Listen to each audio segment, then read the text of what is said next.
9, 8, 7, 6, 5, 4, 3, 2, 1, 0. Ignition and liftoff.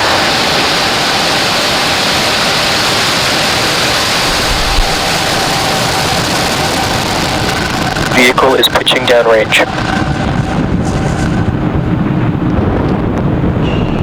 M1D chamber pressure is nominal.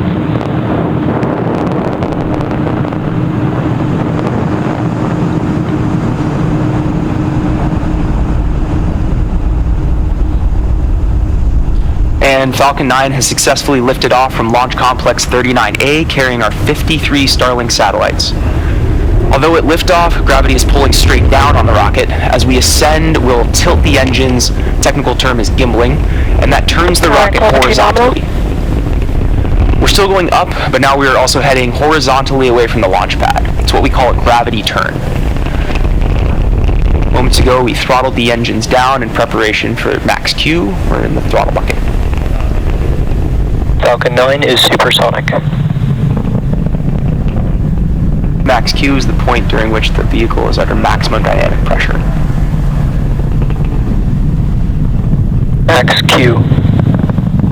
There we've passed through max Q. Coming up are a quick series of events happening in quick succession.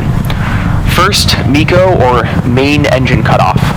This is where the 9 Merlin engines on the first stage shut off to slow the vehicle down in preparation for the next milestone, stage separation.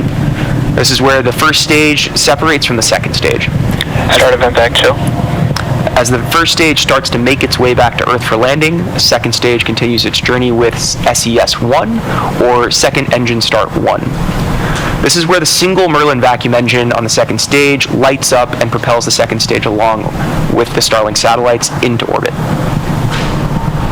About 30 seconds out from that MECO. There we saw main engine cut off. Call out for MECO. Stage separation confirmed.